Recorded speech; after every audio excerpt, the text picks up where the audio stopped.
I'm Seán O'Leary, and you're very welcome to the Planners Podcast. Well, the real world is viability is a critical issue, and if planners want to achieve their objectives, which is to meet their housing needs, you have to consider viability. If you don't consider viability, then the focus mightn't be where it needs to be in order to achieve the objective. Joining us today is one of Ireland's longest standing planning consultants with over 30 years of experience in planning and development across Ireland and the UK. In our episode today, we'll be discussing how the sector has changed over his career, issues around housing, infrastructure and viability, adapting to legislative and regulatory changes, what's working well in planning and what can be improved, and his advice for people setting up a planning practice today. He is a past president and fellow of the Irish Planning Institute, and he currently holds the title of Senior Consultant at John Spain Associates, having held the position of Managing Director until March 2025. It's a pleasure to welcome John Spain.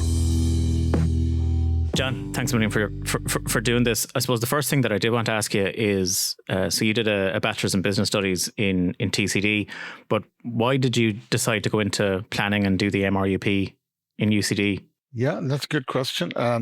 Well, the Bachelor of Business Studies course was part of a broad-based degree and part of the Faculty of Economic and Social Studies in Trinity at the time. And in fact, some of the courses which I took, some of the subjects which I chose were urban and regional economics, an excellent lecture from P.J. Rudy, and transport economics, lecture by Dr. Seán Barrett. And they really tweaked my interest, which has always been there in the whole process of planning and development and urban development.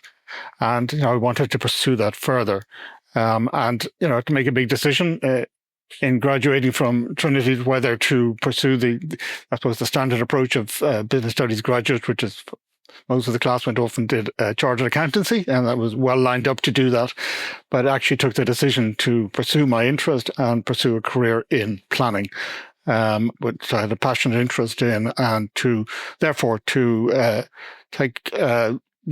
the degree course in UCD under a Master in Regional and Urban Planning, which was a course recognised by the professional bodies, the Irish Planning Institute itself, of course, and the RTPI, it provides a very good basis for a career in planning. And roughly how many people were in the class at that stage? Do you remember, John? Were we in kind of Celtic Tiger, big numbers of planners coming out, or was it a small enough class? No, far from the Celtic Tiger. This was the mid-80s. And, it was a fairly stagnant time, unfortunately, in the Irish economy. There were about, 12 or 15 people in each year. It was relatively small. We're up in Richview, UCD, sharing with the architects up there, which was a useful interaction. And, it was a good facility and a well-run course. But, yes, the career opportunities were extremely limited. And there was an embargo on employment in local authorities in Ireland at the time. There were zero employment opportunities. I think I wrote to every local authority and got a negative response from every single one of them. Not even a single interview. And the same with everybody in the class. There were no opportunities. Many of the class went abroad on graduation, of course. But I decided to, it was possible to stay in Ireland. I was very fortunate to get a position in a firm of chartered surveyors, Harrington Bannon. And I had a particular interest actually in that because, one of the things that became clear to me as a student was if you want to achieve effectively work in the planning sphere and achieve planning objectives, we operate in a market economy. To understand how that market works, understand the whole sort of funding process and development process that planning integrates very directly with every day, about forward planning in terms of development management and so on. To understand that, it's very helpful. So whilst working in Harrington Bannon, I studied for the exams of the Royal Institute of Chartered Surveyors, or Society of Chartered Surveyors in Ireland, and with the help of the partners there, Stuart Harrington, who was a leading planning and development surveyor, and Joe Bannon, also a very eminent surveyor, very fortunate to work with those very eminent leaders in industry at the time. And they provided a very firm foundation for my career, spending 3 years with Harrington Bannon and qualifying as a chartered surveyor. And where did you go then after Harrington Bannon and in between, I suppose, your MRUP and then setting up John Spain Associates? Yeah. So the opportunities in Ireland were limited and not a lot happening. It wasn't a very exciting time in Ireland, but there was a lot of development and economic expansion happening in the UK at the time. So I looked at the opportunities there, and I wanted to specialize more in planning in my career. So I took up a role as a planning consultant in the planning department of a large firm of chartered surveyors in London, Hillier Parker. They're now part of CBRE. So I got really fantastic experience there, working in many large-scale development projects throughout the UK at a time of significant economic development and progress under the Thatcher regime as it was at the time. It didn't last very long, but certainly at that time it was a very exciting time to be in London. And I worked there for 8 years in total. And why did you decide to come back to Ireland, or what was after happening here? Yeah, that was another big decision. And I suppose my interest in planning always took me back to Ireland in itself. And strong family connections here and starting a family and so on, to make a big decision whether to stay and develop my practice that I had then established in London, or whether to move back to Ireland, which was the decision we took, and it turned out to be a very good decision. So how do you establish a planning consultancy, or what was it like forming John Spain Associates? What were the early days like? Yeah, I mean, it was a time, I suppose, when we were actually beginning, just the very beginning, I suppose, of the period of strong economic growth from the mid-90s through to 2007, of course, 2008, when the crash came. It was beginning of that long period of sustained and rapid economic growth. So it was a time of opportunity. I was fortunate that coincided with where I was in my life, my career at the time, that the Irish economy finally began to make significant progress, and that opened up a lot of interesting activity in terms of urban development and housing and retail. I'd done a lot of work in those areas in the UK, and retailing was really a significant area developing in Ireland at the time, which the firm I worked in a particular specialism in, which was very helpful. So obviously it's difficult to establish yourself starting from scratch, but persevered and got there and built up a practice. I was very fortunate to be joined by some really excellent colleagues. I think some, dare I say, some of the earlier people that took on it, excelled in their career subsequently. People like Paul Hogan and Erica Casey, who would be well known in the planning world in senior positions, did work with us and helped very major contribution to sort of building the practice, along with a whole range of other people who are still here today. And one of those earlier people was Paul Turley, who's now actually the managing director of the practice. So, it certainly was a very interesting and challenging time, but one which provided the opportunities for development of successful practice. And I'm very pleased that we were able to do that at that time, and to grow the practice over the years to what it is now. And how many people do you employ now? And we can talk maybe about the recent years of John Spain Associates in a minute. But yes, I mean, I suppose it's worth saying that obviously we had that crash in 2008, and that was a major challenge for all professions involved, particularly in the private sector. We managed to successfully navigate that and come out stronger and be in a good position to grow and develop further again. Come the uplift, which has happened over the last sort of 10, 12 years or so. So we've now grown to the extent where we have 30 people working in the practice. And I suppose it's worth mentioning also that, the practice has now recently become part of a larger organization called the ORS. ORS is Multidisciplinary Building and Consultancy Practice, a very dynamic and growth-focused company who we're very pleased to be part of that organization, and that provides further opportunities for us and in terms of working closely with them, particularly now that we are about to embark on a significant new investment led by government in infrastructure and the focus on housing development. And you mentioned ORS, and you're a member of the Chartered Surveyors. You're involved in Property Industry Ireland. And earlier on in your career, you were talking about the role of planning and economics and situating planning within development. But how well do you think planners work with other professions, other disciplines? And do you think we can do better, or what's our role in that kind of space? Well, my experience is to work very well with other disciplines. Yes, you're right. I'm a chartered surveyor and I'm being involved in the chartered surveying planning and development division. So in recent years, I've become more actively involved with the Property Industry Ireland, and I'm on the Council of Property Industry Ireland and chaired their planning and development committee for a number of years. But the Property Industry Ireland, really came out of, I suppose, the challenges that were there following the economic downturn in 2008, and that there'll be benefit in the different professionals and disciplines working together for the overall benefit of the property industry. So it is multidisciplinary. It does encompass not just planners and architects, engineers, lawyers specializing in planning development work, development surveyors, and those involved in financing and funding of development, as well as those involved in administration. So it's the full spectrum of, I suppose, the property and development process. And we find that they work together extremely well, and in terms of pursuing common interests.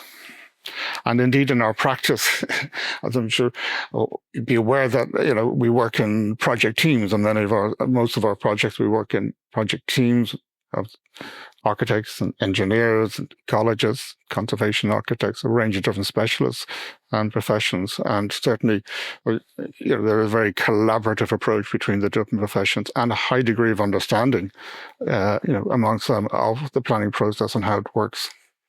And how well do you think planners understand those other disciplines, or maybe how well those other disciplines understand planners? Do you ever run into conflicting priorities or different ways of doing things? Oh, I think a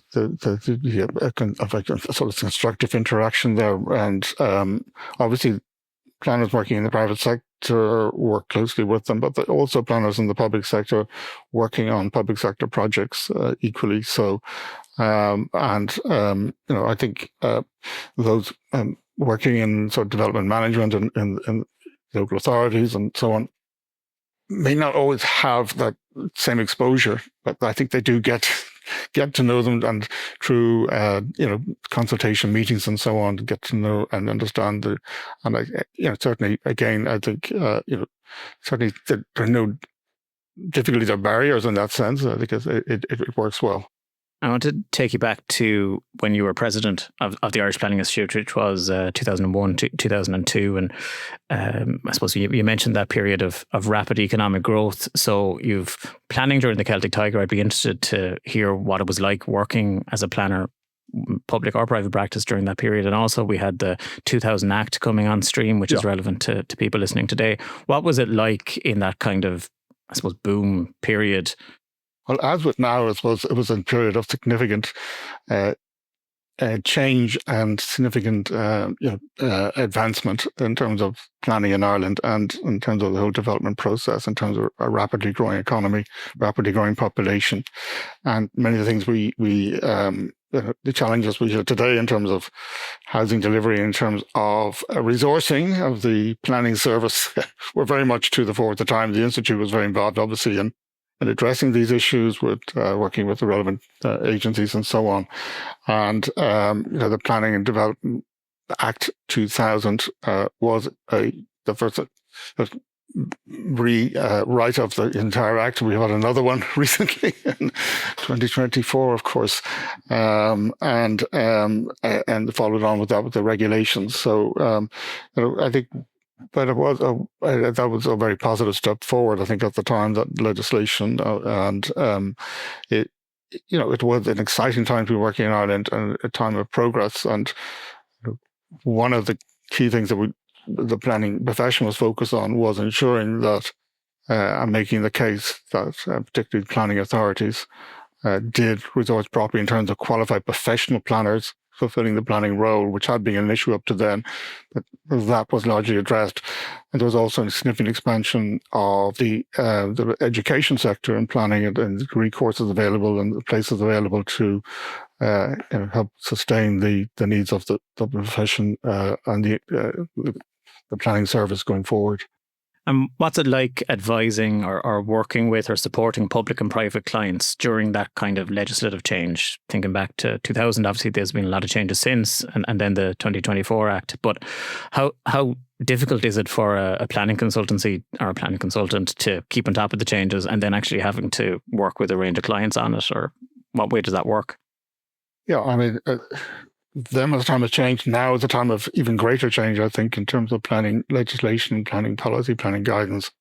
And it's very important to be completely on top of that, to be, I suppose you might say, at the cutting edge in terms of what is happening in terms of policy, and almost trying to anticipate what will happen as much as what is happening. Understanding what's happening and what the changes are is fundamental, and advising clients looking forward on their timelines for projects that might have a 5-year timeline or whatever, but even leading up to construction and through master planning and through the various consent processes and so on. What is the framework going to be, and anticipating that. It's not easy to anticipate, but to certainly to try and understand and keep very much on touch with what's happening is vitally important. And it's something that I think the Irish Planning Institute is very helpful in terms of the conferences and the CBDs that organises for the staff. For members is really important in that regard. But we also, in our own practice, we have regular CPD sessions. We regularly share CPD sessions with other professions we collaborate with, and we have weekly update meetings on what is happening in terms of policy, but also in terms of interpretation of policy, which is equally important, in terms of reviewing what decisions have come out in the last week, what does that mean, where does that point, and so on. In terms of that legislative change and that policy change, are you seeing some hesitancy amongst your clients in terms of that, or is that making their decision making more difficulty, that there's legislation changing, that there's a lot of legal, there's case law, there's policy changes, there's standard changes? Does that make their decisions more difficult? Does that make your life more difficult? Well, I mean, sometimes the changes are necessary and important and welcome, of course, and very often they are, and they're there for good reason. So that's understood. But yes, you need to consistency is something that industry values. Change can bring opportunities as well as its own challenges. And so I think in terms of, it's something we need to be mindful of where we do change planning policies, both national level and at local level. I think one thing we need to be very mindful of the transition provisions. I did maybe pay more attention to that in terms of legislation changes, in terms of policy changes. And I think, I think always need to take account of, let's say, where there's a new policy framework put in place for a form of development, that there are applications currently in the system, and how are they going to be dealt with? It's a goalpost move. And that's something clients are always concerned about. They work very hard with their team to make sure everything complies with policy's date of application, and then they find by the time it's decided that something has changed, and they're, and that maybe even leads to refusal. And we've seen that in a number of cases recently. So transition provisions are really important. We had those, for example, when the government changed the apartment guidelines in relation to build to rent. There was a transition provision for anything in the system.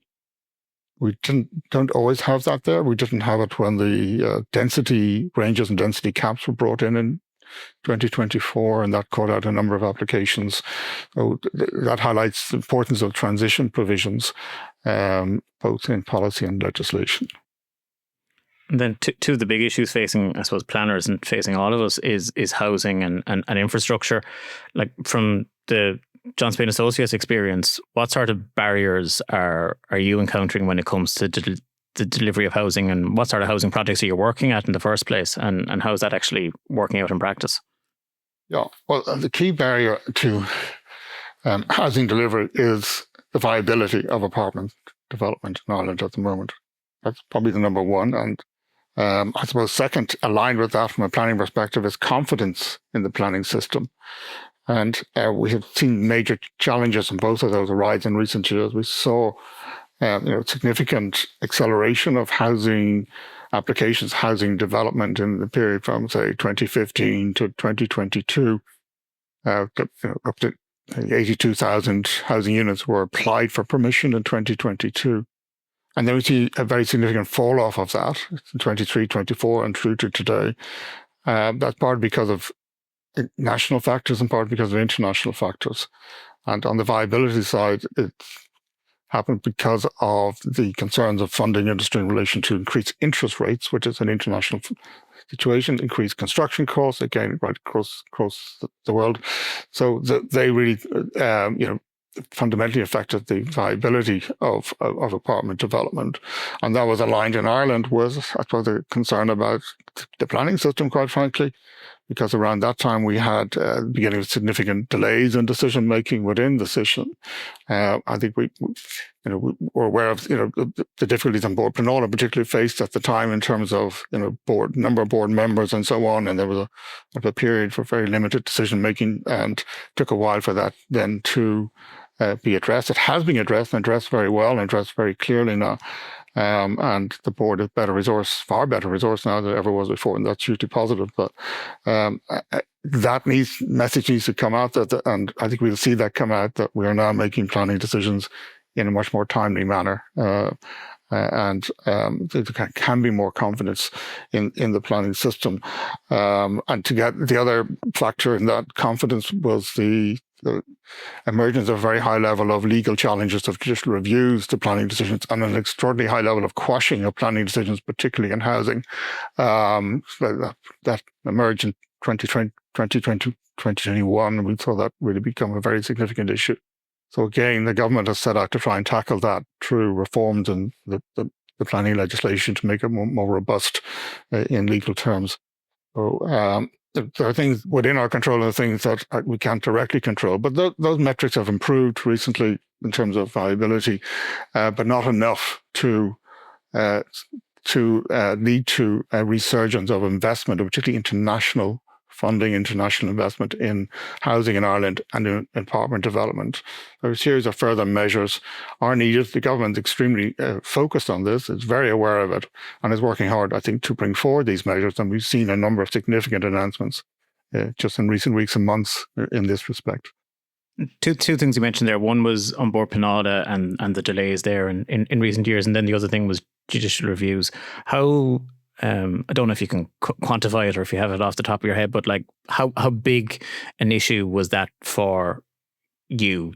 How many projects, whether it's housing or something else, was either caught up in JR in recent years or caught up in the board for that period of time where decision making slowed down? Were they the two big critical issues that you were facing in actually getting stuff through?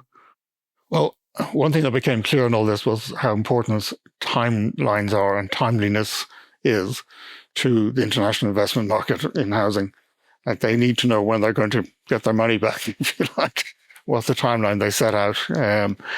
Is it a year, is it 2 years? When will the decision be made? If that decision is 3 months or 6 months, at least to know the date. That's the most important thing, to know the date when the decision will be made by.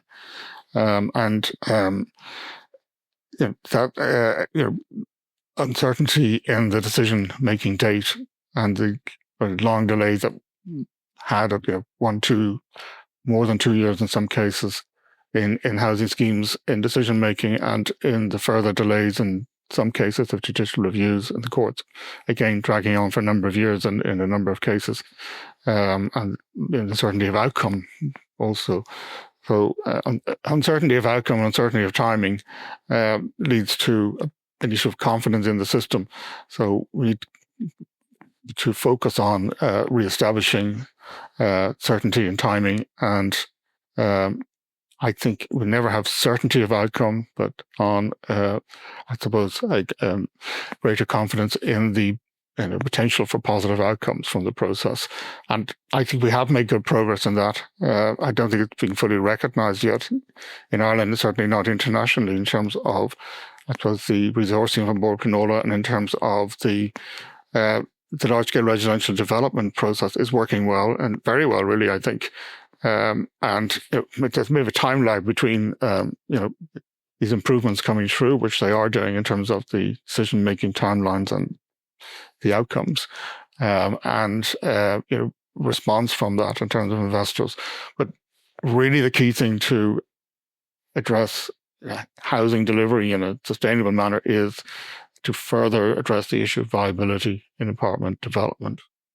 We have seen a number of important and very helpful initiatives by government. We've seen, reform of the rent control regime, which is helpful, and it focuses much obviously on tenants, I think, as on the development process. We have seen the review very recently of the apartment guidelines and the increased sort of flexibility that provides, which will help bring down the cost of apartment delivery and again help with viability.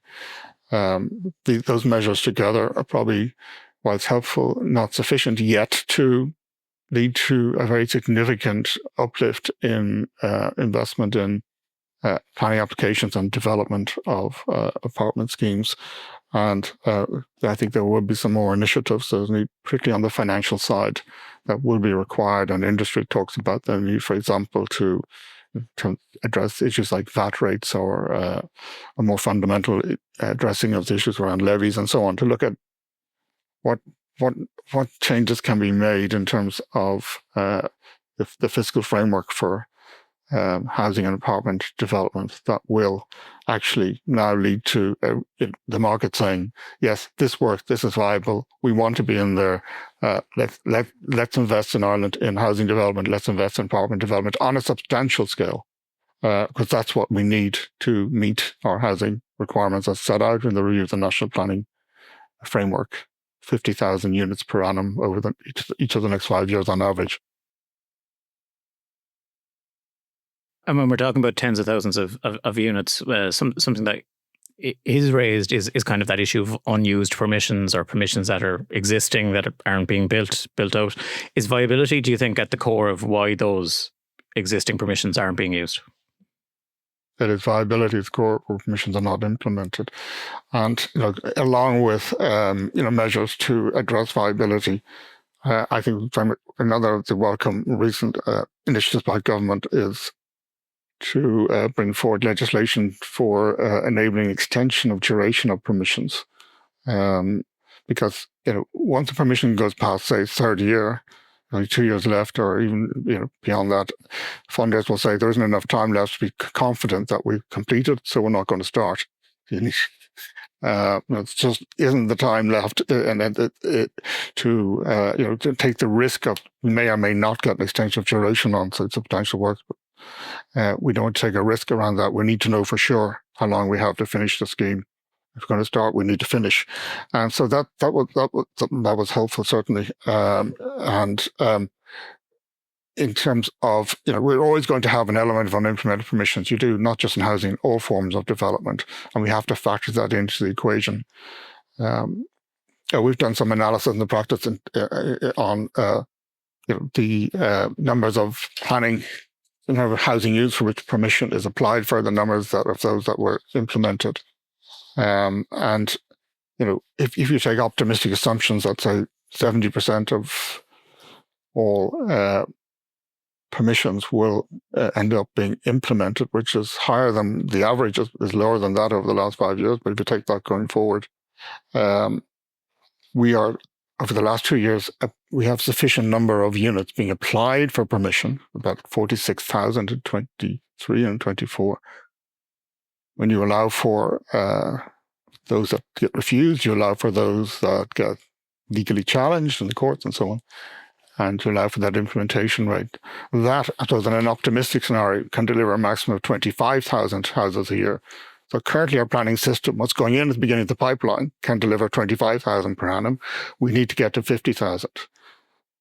So we need to double the number of units for which planning permission is applied for, and from which permission is granted, obviously. And we need to start doing that immediately. And one more question on that viability piece. I remember conversations about viability 10 years ago, and there was a hesitancy, I think, among some planners to get involved, really, because they felt that this wasn't a material kind of planning consideration, that this was something else, or, expecting developers to kind of open their books and prove that something was viable or unviable. Do you think the maturity maybe of planners to understand viability, or the willingness to consider viability, has improved, or do you think there's more to go in terms of how actual, I suppose, planning authorities consider viability when it comes to decision making? Yeah, well, I mean, the real world is viability is a critical issue, and if planners want to achieve their objectives, which is to meet their housing needs, you have to consider viability. If you don't consider viability, then you're the focus mightn't be where it needs to be in order to achieve the objective. Yes, and I fully appreciate the skepticism around the viability and particularly developers' figures and so on. I suppose this is a question. Yeah, this whole issue is something that maybe planners maybe themselves need to develop a greater understanding of. That's one of the reasons I suppose right back at the beginning of my career, I took on this sort of chart surveying route as well of planning to understand these issues, because they are important to achieving planning objectives. That, and the government sees that, I think, and the department see that clearly, and we see that in terms of the initiatives that are being taken. It's not, it's not all about making it attractive to developer, but it's about achieving planning objectives. And one other thing that is raised as a reason for stuff not being built is infrastructure. So from your client's point of view, how big a constraint is infrastructure when it comes to delivering housing in particular, but in general, what is the link between planning and infrastructure at this stage? Well, I think, again, this government has shown a very strong commitment and focus on infrastructure. And we've seen, the very substantial investment program that now being announced in the National Development Plan, the new National Development Plan.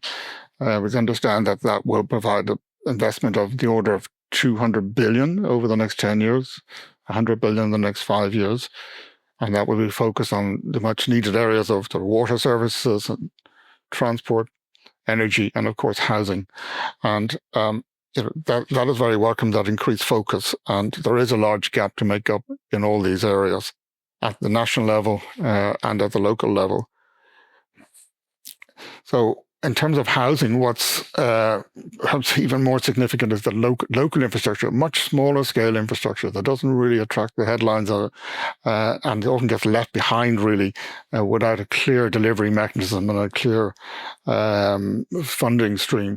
The 100 meters of the local road network that's needed to connect in to open up a large scale residential site that involves third-party landowners or involves an expensive bridge or other structure or whatever, the local sort of water drainage infrastructure, which obviously Irish Care are very focused on addressing, and enhanced funding will certainly help them do that.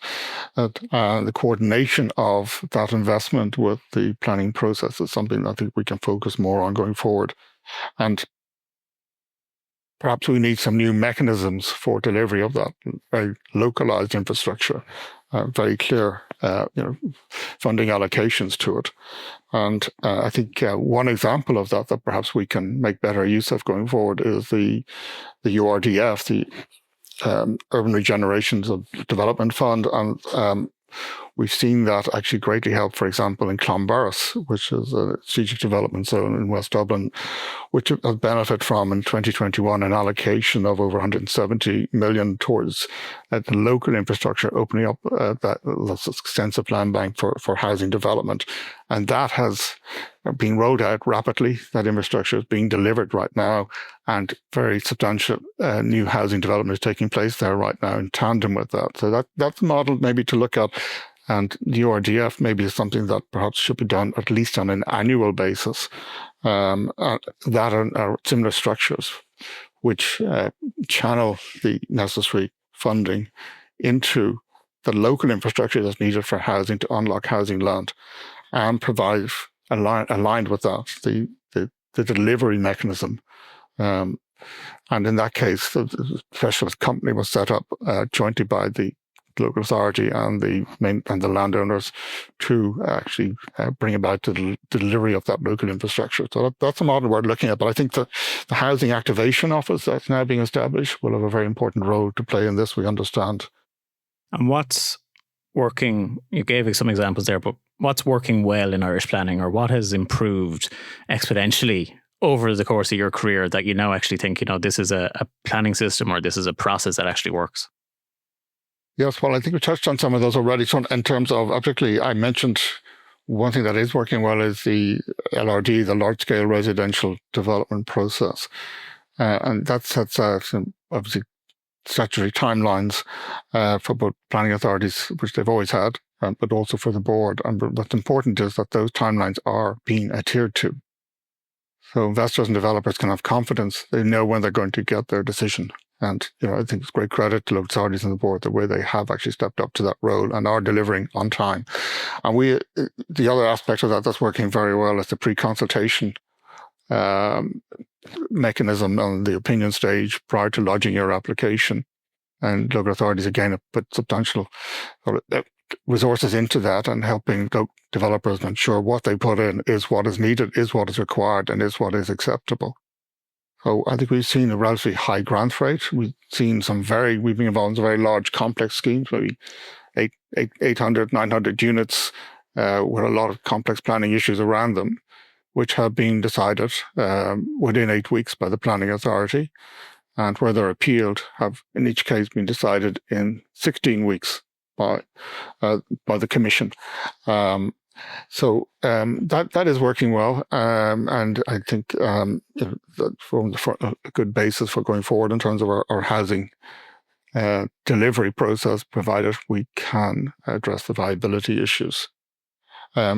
And aligned with that, as was the question of resourcing in the board. As I mentioned also, that new timelines are set out in the 2024 Act for the board, which seemed extremely challenging when they were drawn up, but the board has made remarkable progress in the last year, 18 months, and the last 6 months, even in terms of catching up in terms of its backlog. We understand from the board information that they expect to be in a position to deliver the great majority of their decisions within the statutory timelines by the end of this year.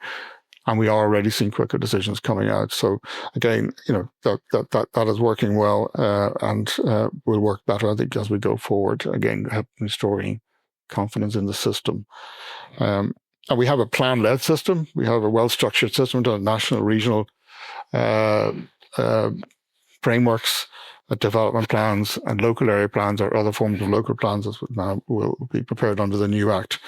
And that has generally worked well, although we have seen difficulties arise where plans are expired, and particularly local area plans, and gaps then are left in that statutory framework, which again has been recognised. And again, there's legislation coming forward to help address that.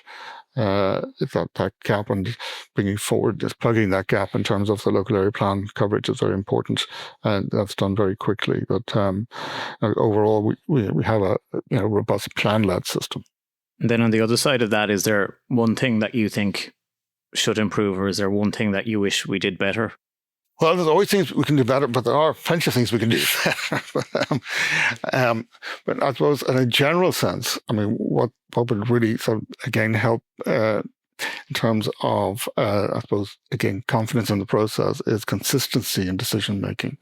That's always being we have a discretionary planning system. Yes, we have all the planning frameworks that plan that system, but the interpretation of those policies can come down to a matter of planning judgment, and therefore the ultimate decision is discretionary one of the planning authority or the commission.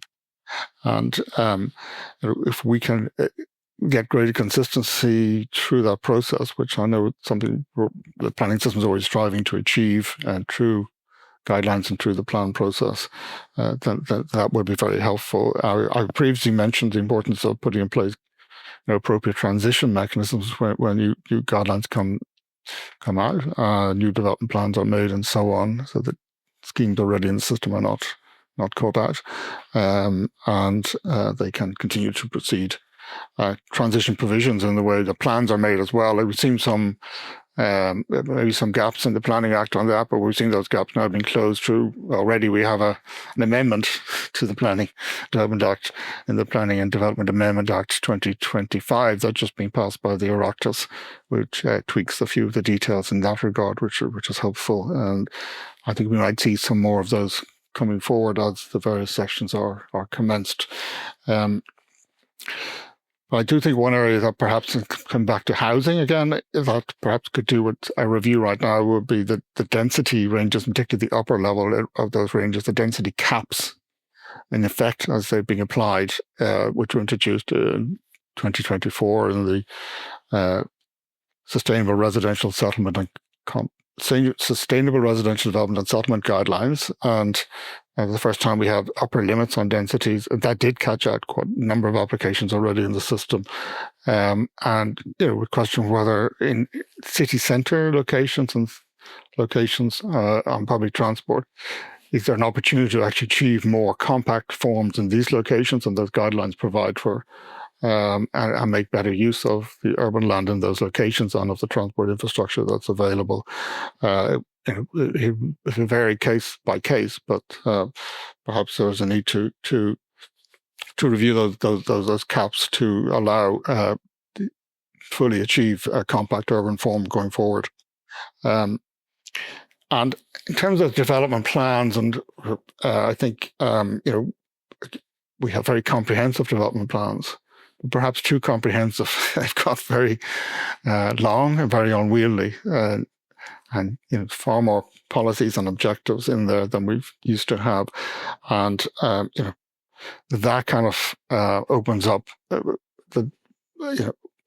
more opportunities for challenge of decisions, because now we see almost sort of forensic analysis of development plan policies and how they're applied and not applied or whatever in decision making, being at the forefront of judicial review, legal challenges to decisions. And that's something I think planning authorities need to be mindful of in preparing their development plans. And I do think we need more concise development plans.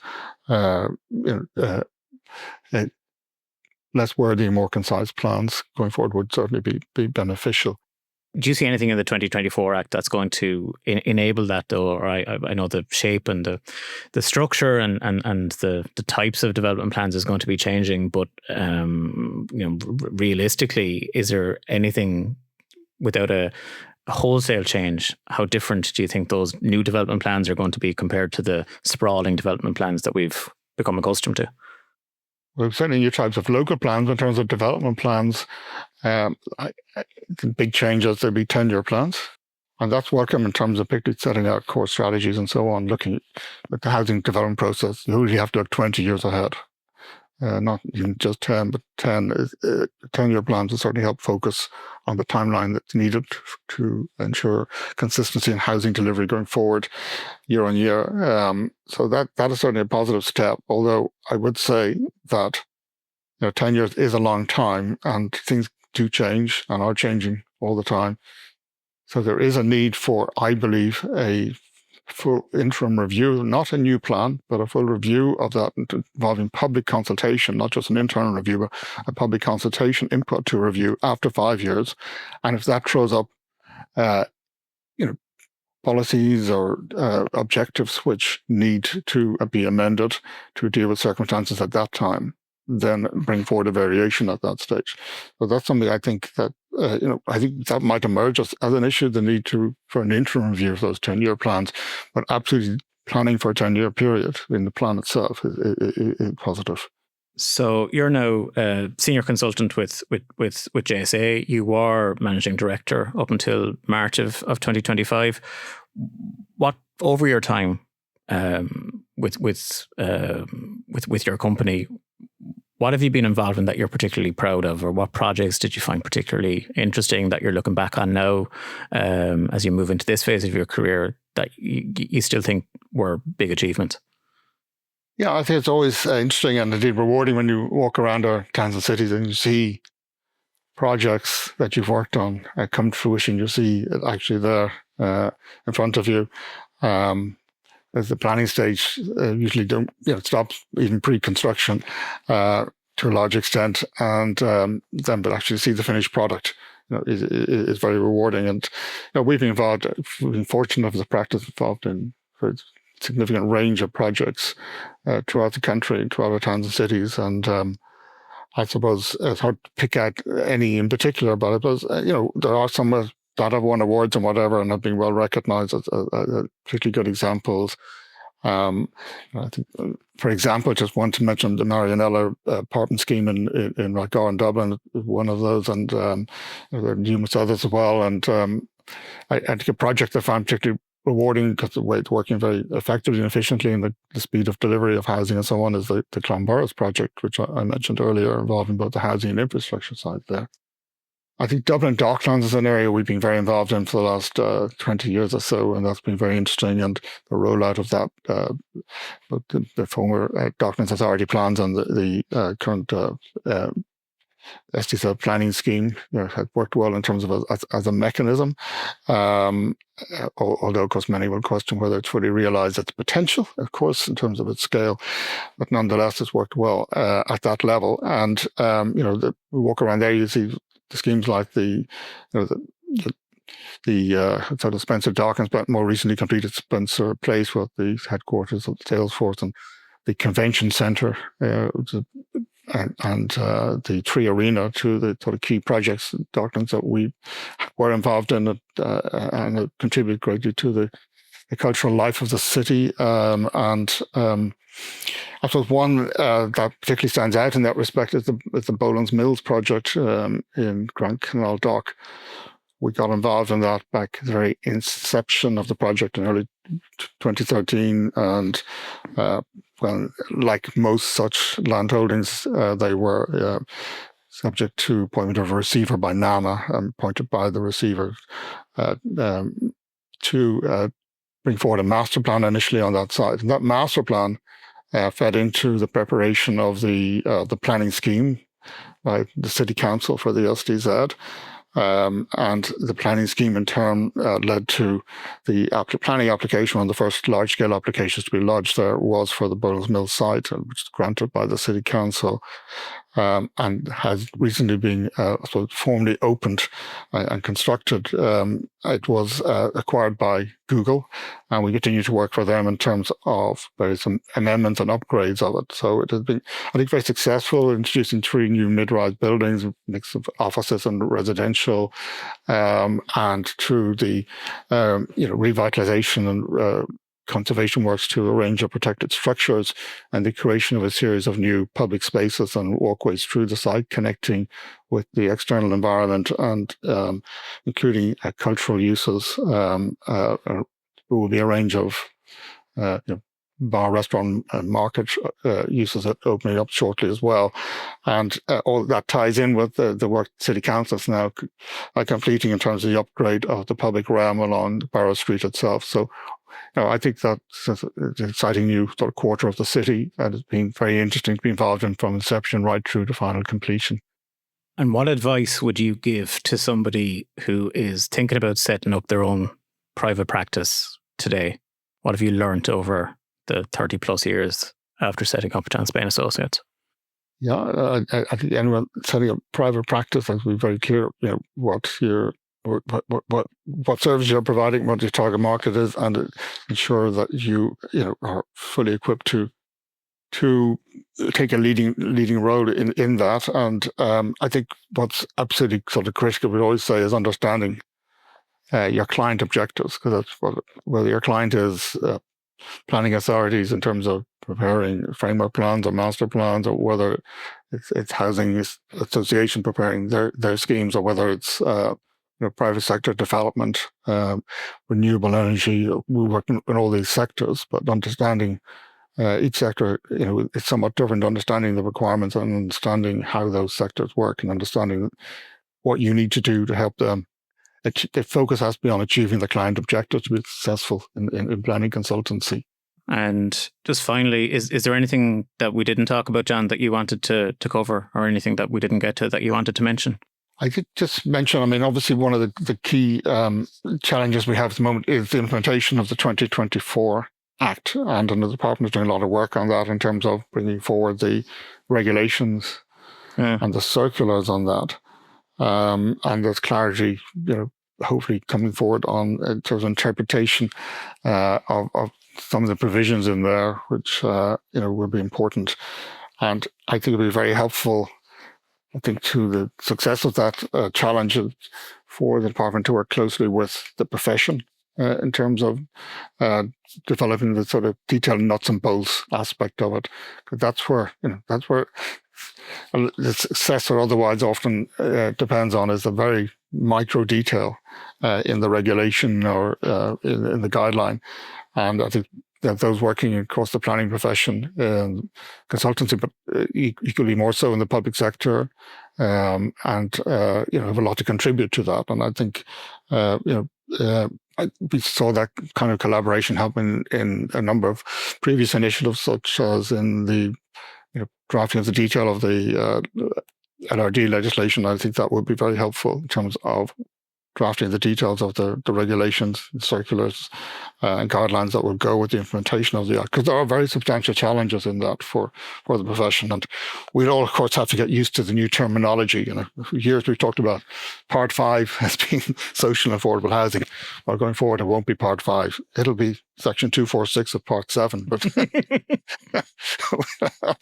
have to all adjust our terminology, and that keeps us busy going forward. And how messy was introducing the 2000 Act? I think, was it 6 years before it was completely introduced? Like how messy was it? And are you seeing anything that makes you think this is? Actually, I remember it was quite smooth. I mean, it happened. The regulations came out in 2001. That everything really kicked off. I do remember there was this extraordinary spike in invalidations of applications, which caused a bit of a concern, but. Once we got hold of the list of reasons to invalidate an application from one of the local authorities, we were able to address that. There's 40 reasons 40 ways you can invalidate an application. What to do with the new regs. But, that just shows the challenge of getting to understand the nitty-gritty and the details of it. And, it actually worked overall. It actually worked quite smoothly.